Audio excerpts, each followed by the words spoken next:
ಎಲ್ರಿಗೂ ನಮಸ್ಕಾರ. ನಾನು ಇವತ್ತಿನ ವಿಡಿಯೋದಲ್ಲಿ ಹಾಗಲಕಾಯಿ ಪಲ್ಯ ಮಾಡೋದು ತೋರಿಸ್ತಾ ಇದ್ದೀನಿ. ಈ ಹಾಗಲಕಾಯಿ ಪಲ್ಯನ ಮಕ್ಕಳಿಗೆ ಇಷ್ಟಪಟ್ಟು ತಿನ್ನಲ್ಲ ಮಕ್ಕಳು, ಬಟ್ ಈ ಥರ ಮಾಡಿದರೆ ತಿಂತಾರೆ ಇಷ್ಟಪಟ್ಟು. ರೊಟ್ಟಿ ಚಪಾತಿಗೆಲ್ಲ ಚೆನ್ನಾಗಿರುತ್ತೆ, ಅನ್ನಕ್ಕೂ ತುಂಬ ಚೆನ್ನಾಗಿರುತ್ತೆ. ಶುಗರ್ ಇರೋರಿಗಂತೂ ತುಂಬ ಒಳ್ಳೆಯದು ಈ ಹಾಗಲಕಾಯಿ. ಬನ್ನಿ ಆಗಿದ್ರೆ ಯಾವ ಥರ ಮಾಡೋದು ಅಂತ ನೋಡೋಣ. ನಾನು ಈ ಅರ್ಧ ಕೆ ಜಿ ಹಾಗಲಕಾಯಿ ತೊಗೊಂಡಿದ್ದೀನಿ. ಇದನ್ನು ನೀಟಾಗಿ ವಾಶ್ ಮಾಡಿ ಈ ಥರ ಕಟ್ ಮಾಡಿ ಇಟ್ಕೊಂಡಿದ್ದೀನಿ. ನಿಮ್ಗೆ ಯಾವ ಶೇಪ್ ಬೇಕೋ ಆ ಶೇಪಲ್ಲಿ ಕಟ್ ಮಾಡಿ ಇಟ್ಕೊಳ್ಳಿ ಹಾಗಲಕಾಯಿನ. ನಾನು ಆಮೇಲೆ ಇದು ಒಗ್ಗರಣೆಗೆ ನಾನು ಎಣ್ಣೆ ತೊಗೊಂಡಿದ್ದೀನಿ. ಸಾಸಿವೆ, ಜೀರಿಗೆ, ಕರಿಬೇವು ಮತ್ತು ಕಡಲೆಬೇಳೆ, ಈರುಳ್ಳಿ, ಮೆಣಸಿನ್ಕಾಯಿ, ಸಾಂಬಾರು ಪುಡಿ, ಹುರ್ಗಡ್ಲೆ ಹಿಟ್ಟು, ಗುರಾಳ್ ಪುಡಿ, ಉಪ್ಪು, ಬೆಲ್ಲ, ಹುಣಸೆಹಣ್ಣು, ಕೊತ್ತಂಬರಿ ಸೊಪ್ಪು ತೊಗೊಂಡಿದ್ದೀನಿ. ಇವಾಗ ಯಾವ ಥರ ಮಾಡೋದು ಅಂತ ನೋಡೋಣ. ಫಸ್ಟು ಒಂದು ಫ್ರೈ ಪ್ಯಾನ್ ಬಿಸಿಗಿಟ್ಟು ಹಾಗಲಕಾಯಿನ ನೀಟಾಗಿ ಫ್ರೈ ಮಾಡ್ಕೋಬೇಕು. ಹಾಗಲಕಾಯಿನ ನಾವು ಎಷ್ಟು ಚೆನ್ನಾಗಿ ಹುರ್ಕೊತೀವೋ ಅಷ್ಟು ಚೆನ್ನಾಗಿ ಪಲ್ಯ ಚೆನ್ನಾಗಾಗುತ್ತೆ, ಇದು ಟೇಸ್ಟ್ ಚೆನ್ನಾಗಿ ಬರುತ್ತೆ. ಇದನ್ನು ನೋಡಿ ನಾನು ಆದಷ್ಟು ಸಿಮ್ಮಲ್ಲಿ ಇಟ್ಕೊಂಡು ಫ್ರೈ ಮಾಡ್ಕೊಳ್ಳೋದ್ರಿಂದ ಟೇಸ್ಟ್ ಚೆನ್ನಾಗಿ ಬರುತ್ತೆ ಪಲ್ಯ. ಆಮೇಲೆ ಚೆನ್ನಾಗಿ ಫ್ರೈ ಆಗುತ್ತೆ. ಇದು ನಾವು ಏನೇ ಫ್ರೈ ಮಾಡಿಕೊಂಡ್ರೂ ಸ್ವಲ್ಪ ಲೋ ಫ್ಲೇಮಲ್ಲೇ ಇಟ್ಕೊಂಡು ಫ್ರೈ ಮಾಡ್ಕೋಬೇಕು. ಹಾಗಲಕಾಯಿ ನೋಡಿ ಇವಾಗ ಕಲರ್ ಸ್ವಲ್ಪ ಚೇಂಜ್ ಆದಮೇಲೆ ಒಂದು 2 ಟೇಬಲ್ ಸ್ಪೂನ್ ಎಣ್ಣೆ ಹಾಕ್ತಾಯಿದ್ದೀನಿ. ಎಣ್ಣೆ ಹಾಕ್ಬಿಟ್ಟು ನೀಟಾಗೆಲ್ಲ ಮತ್ತೊಂದು ಸರಿ ಎಲ್ಲ ಮಿಕ್ಸ್ ಮಾಡಿ ಒಂದು ತಟ್ಟೆ ಮುಚ್ಚಿಬಿಟ್ಟು ಬೇಯಿಸ್ಕೊಳ್ಳೋಣ.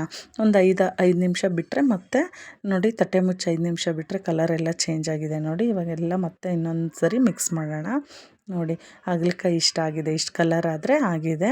ಇವಾಗ ಸ್ಟವ್ ಆಫ್ ಮಾಡಿಬಿಟ್ಟು ಇದನ್ನು ಸೈಡಲ್ಲಿ ಇಟ್ಬಿಡೋಣ. ಅದು ತಣ್ಣಗಾಗೋಷ್ಟೊತ್ತಿಗೆ ತಟ್ಟೆ ಮುಚ್ಚಿಟ್ಟಿರ್ತೀವಲ್ವ, ಅದು ತಣ್ಣಗಾಗೋಷ್ಟೊತ್ತಿಗೆ ಹಾಗಲಕಾಯಿ ಇನ್ನೂ ಚೆನ್ನಾಗಿ ಬೆಂದಿರುತ್ತೆ ಅದರಲ್ಲೇ. ಇವಾಗ ಇನ್ನೊಂದು ಬಾಣಲಿ ಇಟ್ಬಿಟ್ಟು ಒಗ್ಗರಣೆಗೆ ಒಂದು 3 ಟೇಬಲ್ ಸ್ಪೂನ್ ಎಣ್ಣೆ ಹಾಕ್ತಾಯಿದ್ದೀನಿ. ಎಣ್ಣೆ ಬಿಸಿ ಆಗ್ತಿದ್ದಂಗೆ ಸಾಸಿವೆ, ಜೀರಿಗೆ, ಕಡಲೆಬೇಳೆ ಹಾಕ್ತಾಯಿದ್ದೀನಿ. ಕಡಲೆಬೇಳೆ ಸ್ವಲ್ಪ ಗೋಲ್ಡನ್ ಬ್ರೌನ್ ಆಗಲಿ. ಬೇಡ ಅಂದರೆ ನೀವು ಕಡಲೆಬೇಳೆ ಸ್ಕಿಪ್ ಮಾಡ್ಕೊಳ್ಳಿ. ನೋಡಿ ಇವಾಗ ಇಷ್ಟು ಗೋಲ್ಡನ್ ಬ್ರೌನ್ ಆದಮೇಲೆ ನಾನು ಕರಿಬೇವು ಹಾಕ್ತಾಯಿದ್ದೀನಿ. ಕರಿಬೇವು ಸ್ವಲ್ಪ ಫ್ರೈ ಆದಮೇಲೆ ಮೆಣಸಿನ್ಕಾಯಿ ಹಾಕ್ತಾಯಿದ್ದೀನಿ. ನಿಮ್ಗೆ ಹಸಿಮೆಣ್ಸಿನ್ಕಾಯಿ ಬೇಡ ಅಂದರೆ ಖಾರದ ಪುಡಿನೂ ಹಾಕ್ಕೋಬೋದು. ಸ್ವಲ್ಪ ಹಸಿಮೆಣ್ಸಿನ್ಕಾಯಿ ಫ್ರೈ ಆದಮೇಲೆ ಈರುಳ್ಳಿ ಹಾಕ್ಕೋಬೇಕು. ಈರುಳ್ಳಿ ಸ್ವಲ್ಪ ಫ್ರೈ ಆಗಲಿ, ನಾನು ಅದಕ್ಕೆ ಬೇಗ ಫ್ರೈ ಆಗಲಿ ಅಂತ ಸ್ವಲ್ಪ ಉಪ್ಪು ಹಾಕ್ತಾಯಿದ್ದೀನಿ. ಉಪ್ಪು ಹಾಕಿದರೆ ಈರುಳ್ಳಿ ಬೇಗ ಸಾಫ್ಟ್ ಆಗುತ್ತೆ. ನೋಡಿ 1-2 ನಿಮಿಷ ತಟ್ಟೆ ಮುಚ್ಚಿಬಿಟ್ಟು ಬೇಯಕ್ಕೆ ಬಿಡೋಣ. 1-2 ನಿಮಿಷ ಆದಮೇಲೆ ನೋಡಿ ಇಷ್ಟು ಚೆನ್ನಾಗಿ ಬೆಂದಿದೆ ಒಗ್ಗರಣೆ, ಇಷ್ಟು ಚೆನ್ನಾಗಿ ಬೆಂದಿದೆ ಅಲ್ವಾ. ಇವಾಗ ನಾನು ಅದಕ್ಕೆ ಹಾಗಲಕಾಯಿ ಹಾಕ್ತಾಯಿದ್ದೀನಿ. ಹಾಗಲಕಾಯಿ ತಟ್ಟೆ ಮುಚ್ಚಿಟ್ಟಿದ್ವಲ್ವ ಅದೇ ಪ್ಯಾನಲ್ಲಿ ಎಷ್ಟು ಚೆನ್ನಾಗಿ ಇದು ನೀಟಾಗೆಲ್ಲ ಫ್ರೈ ಆಗಿದೆ ನೋಡಿ. ನೀಟಾಗಿ ಮುಚ್ಚಿಟ್ಟಿರೋದ್ರಿಂದ ಸಾಫ್ಟಾಗಿ ಆಗುತ್ತೆ ಹಾಗಲಕಾಯಿ, ಅದೇ ಬಿಸಿಗೆ ಮುಚ್ಚಿಟ್ಟಿರ್ತೀವಲ್ವ. ನೋಡಿ ಈ ಥರ ಹಾಗಲಕಾಯಿನೂ ಹಾಕ್ಬಿಟ್ಟು ಚೆನ್ನಾಗೆಲ್ಲ ಮಿಕ್ಸ್ ಮಾಡೋಣ. ಮಿಕ್ಸ್ ಆದಮೇಲೆ ನಾನು ಇದು ಫ್ರೈ ಪಲ್ಯ ಥರ ಮಾಡ್ತಾಯಿರೋದು, ಅದಕ್ಕೆ ನೀರು ಜಾಸ್ತಿ ಹಾಕಲ್ಲ, ನೀರೇನೂ ಹಾಕಲ್ಲ. 1-2 ಟೇಬಲ್ ಸ್ಪೂನ್ ಹುಣಸೆಹಣ್ಣು ಹಾಕ್ತಾಯಿದ್ದೀನಿ. ಹುಣಸೆಹಣ್ಣು ಹಾಕಿ ಇವಾಗ ಸ್ವಲ್ಪ ಬೆಲ್ಲ ಹಾಕ್ತಾಯಿದ್ದೀನಿ.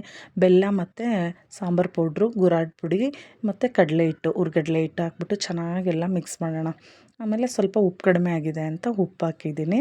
ಬೆಲ್ಲ ನೋಡಿ ಹಾಗಲಕಾಯಿ ಪಲ್ಯಕ್ಕೆ ಸ್ವಲ್ಪ ನಾವು ಬೆಲ್ಲ ಹಾಕಿದ್ರೇ ಪಲ್ಯ ಟೇಸ್ಟ್ ಬರೋದು, ಅದಕ್ಕೆ ಒಂದು ಸ್ವಲ್ಪ ಹಾಕಿದ್ದೀನಿ ನಾನು.